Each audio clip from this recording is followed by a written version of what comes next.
तो हमारे सामने एक और टॉपिक है इलेक्ट्रॉनिक्स का। आज हम लोग बात करेंगे इलेक्ट्रॉनिक्स के टॉपिक की।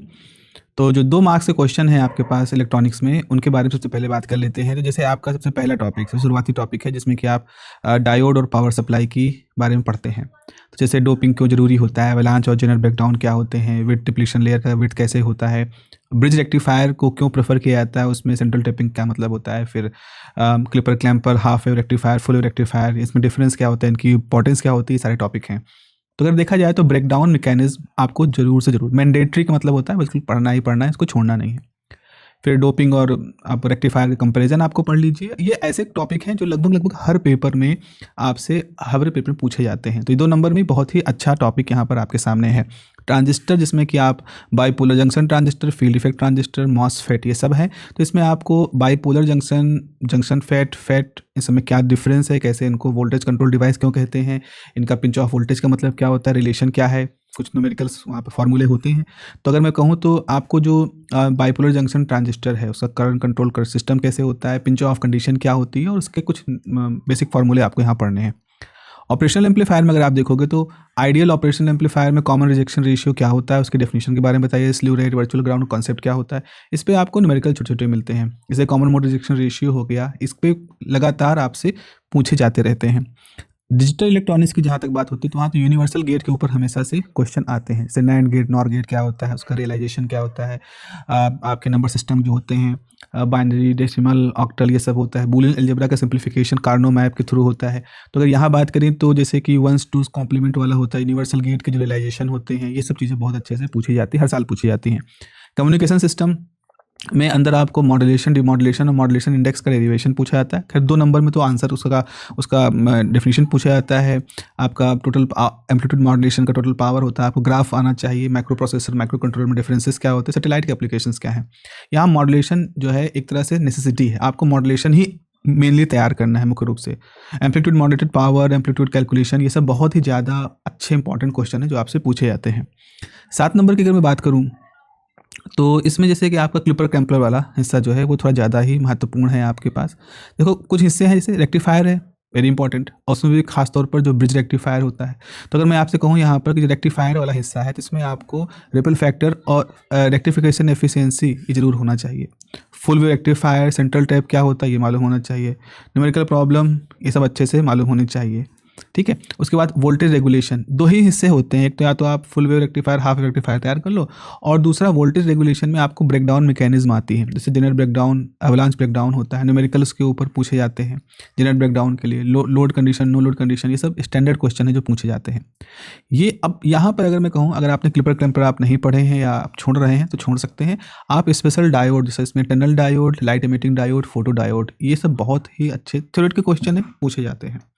तो आपको यहाँ पर मुख्य रूप से मैं क्या कहूँ, आपको breakdown mechanism, Zener breakdown, avalanche breakdown पढ़नी है, रेक्टिफायर्स पढ़ने हैं, और स्पेशल डायोड, ये 3 हिस्से आपको समझ लेने हैं। ट्रांजिस्टर वाला जहाँ तक क्वेश्चन है तो बाईपोलर जंक्शन ट्रांजिस्टर वैसे तो है तो बहुत इंपॉर्टेंट, एनपीएन पीएनपी ट्रांजिस्टर में हमेशा एक ना कोई पूछता रहता है। Common base, common emitter, common collector, ये सारे कॉन्फ़िगरेशन पूछे जाते हैं।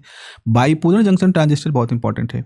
इनके कुछ पैरामीटर्स होते हैं जो कंसिस्टेंटली पूछे जाते हैं, उनके डेरिवेशन, छोटे छोटे डेरिवेशन हैं जो आपसे पूछे जाते हैं, वो आप पढ़ लीजिए। आपके पास जो मॉसफेट होता है उसका भी अपना क्लासिफिकेशन है, डी मॉसफेट, ई मॉसफेट वगैरह होते हैं। तो N channel depletion enhancement MOSFET या डी मॉसफेट, ये सब होते हैं, कंस्ट्रक्शन होता है, और एक छोटे सा उसमें पिंच ऑफ वोल्टेज निकालने की न्यूमेरिकल पूछे जाते हैं। ऑपरेशनल एम्पलीफायर बहुत ही इंपॉर्टेंट तरीका है, बहुत ही डिटेल में मैंने इसको पढ़ाया है, सीरीज़ ऑफ वीडियोज़ हैं वहाँ पर। तो ऑपरेशनल एम्पलीफायर के जो फंडामेंटल्स हैं, जैसे कि आइडियल कैरेक्टरिस्टिक क्या होती है, वर्चुअल ग्राउंडिंग क्या होती है, सब आपसे पूछा जाता है। उसके अलावा इन्वर्टिंग, नॉन इन्वर्टिंग के ऊपर न्यूमेरिकल पूछे जाते हैं, एम्पलीफिकेशन, समर सब्ट्रैक्शन के ऊपर न्यूमेरिकल पूछे जाते हैं, और जो बहुत ही फ्रीक्वेंट है, मतलब आप तैयार कर लोगे पक्का है आपको वहाँ से न्यूमेरिकल मिलने ही मिलने हैं ऑपरेशन एम्पलीफायर से। डिजिटल की जहाँ तक मैं बात करूँ तो डिजिटल में कार्नो मैप मिनिमाइजेशन ये होता है। अच्छा, अगर मैं कहूँ कि आप 15 दिन में आप इसको सीख सकते हैं तो सीख तो सकते हैं, संभव तो नहीं कहूँगा, लेकिन है थोड़ा सा टेक्निकल। यहाँ पर आपको, यहाँ मैं कहूँगा आप गेट इम्प्लीमेंटेशन, खास तौर पर जो गेट्स होते हैं इनको आप अच्छे से तैयार कर लें, और टारगेट करें कि आपको गेट वाले हिस्से से क्वेश्चन करने हैं, गेट इम्प्लीमेंटेशन आपको करना है। ये बहुत इंपॉर्टेंट हिस्सा है, इसको कर लोगे तो आप काफ़ी हद तक अपनी चीज़ों को मैनेज कर ले जाओगे। और अगर बूलियन अलजेब्रा, आप नंबर सिस्टम है, 1s 2s कॉम्प्लीमेंट निकालना, ये सब कर लोगे तो आप इस कार्नो मैप वाले चीज़ को कंपनसेट कर सकते हो। हालांकि कार्नो मैप कर लोगे तो वो गारंटीड क्वेश्चन हो जाएगा आपके पास, वो तो आना ही आना है वाला क्वेश्चन है। लेकिन अगर आप वर्चुअल यूनिवर्सल गेट के बारे में पढ़ लो, वही ग्लेट इम्प्लीमेंटेशन में, और बूलियन अलजेब्रा वाली बात कर लोगे तो आप कार्नो मैप को कंपनसेट कर सकते हो। कम्युनिकेशन सिस्टम जो है, जहाँ तक मैंने पहले भी बताया है, चाहे छोटे क्वेश्चन के लिए चाहे बड़े क्वेश्चन के लिए, एम्पलीट्यूड मॉड्यूलेशन की थ्योरी आपको पढ़नी ही पढ़नी है। आप वहाँ पे डेरिवेशन है, एक ही डेरिवेशन है मॉड्यूलेशन इंडेक्स का, वो पढ़ना है। अंडर मॉड्यूलेशन, ओवर मॉड्यूलेटेड, ये सब चीज़ें पढ़नी है। फिर उसी के साथ एफिशिएंसी की डेरिवेशन है, ये पढ़ लीजिए। तो ये अगर आप पढ़ लोगे तो आप लंबे क्वेश्चन भी सॉल्व कर रहे हो और छोटे क्वेश्चन भी यहाँ पर सॉल्व कर रहे हो, तो न्यूमेरिकल जो है आपको यहाँ से मिल जाएंगे। तो अगर आपने यहाँ पर मॉड्यूलेशन कर लिया तो आपको अब फिर बहुत theory, radar system, sterilise system पढ़ने की जरूरत नहीं पड़ेगी। तो इस यूनिट में आपको सिर्फ मॉड्यूलेशन है, 2 डेरिवेशन है, 2-3 तरह के न्यूमेरिकल है, उनको पढ़ना है। इससे आपका काम अच्छे से हो जाएगा। अगर ख़त्म करते करते मैं बात करूँ तो रेक्टिफिकेशन डायोड वाला जो यूनिट है उसमें आपको फॉरवर्ड फुल वेव रेक्टिफायर के बारे में आपको पढ़ना है, ब्रिज रेक्टिफायर, क्योंकि ब्रिज रेक्टिफायर फुल वेव ही होता है तो वो आपको पढ़ना है। रिपल फैक्टर और रेक्टिफिकेशन एफिशिएंसी जरूर तैयार करनी है, और जिन्होंने डायोड से रिपीटर सर्किट पे क्वेश्चन पूछे जाते हैं। ट्रांजिस्टर में क्या होता है, आपको common emitter characteristic, common base, common collector, ये सब पढ़ना ही है। मॉसफेट में आप डिप्लेशन इन्वेस्टमेंट का डिफरेंस है आपको मालूम होना चाहिए। उसके बाद ऑपरेशनल एम्पलीफायर में आपके पास इंटीग्रेटेड डिफरेंशिएटर सर्किट होना चाहिए, और छोटे छोटे न्यूमेरिकल जो होते हैं CMR रेशियो निकालने के लिए उसका होना चाहिए। के मैप बहुत इंपॉर्टेंट है, एक्सटेंसिव प्रैक्टिस अगर आप कर पाएँ के मैप मिनिमाइजेशन की तब तो बहुत अच्छा है, 4 से 5 वेरिएबल का। लेकिन नहीं कर पा रहे हैं तो मैं कहूँगा यूनिवर्सल गेट वाले सेक्शन करिए, वो कार्नो मैप से ज़्यादा आसान है सीखना है। कम्युनिकेशन वाले सेक्शन में आपको मुख्य रूप से एम्पलीट्यूड मॉड्यूलेशन की जो transmission efficiency, total power derivation, वो पढ़ना है। और उसी में ही आपको उनके छोटे न्यूमेरिकल होते हैं, एम निकालने का, मॉड्यूलेशन इंडेक्स निकालने का, और साइड बैंड वगैरह के क्या होते हैं, पावर वगैरह, वो निकालने का होता है। सैटेलाइट थ्योरी वाला पोर्शन होता है, छोड़ना चाहो छोड़ सकते हो। इतना अगर ये इस तरह से आप ये कुछ मिनिमाइज टॉपिक अगर आप तैयार कर लेते हो तो इस बात के बहुत अच्छे चांस है कि ये आगे तब तो पूरे मार्क्स आपको मिल रहे हैं, मतलब पूरा पेपर आप कर रहे हैं। नहीं तो आप इतना कर ले जाओगे कि एक प्रतिष्ठित तरीके से, एक इज्जतदार तरीके से आप यहाँ से पास हो जाओगे। जब आप ये पाओगे, जब आप ये PDF पाओगे तो आप देखोगे यहाँ पर नीचे इस जगह पर click here to see lecture on the channel है।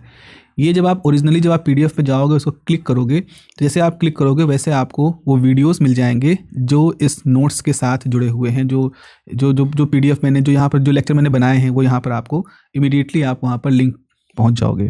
तो इस तरह से भी आप इन नोट्स का यूज कर सकते हो। चलिए मिलते हैं क्लास में। Have a nice day, take care, bye bye.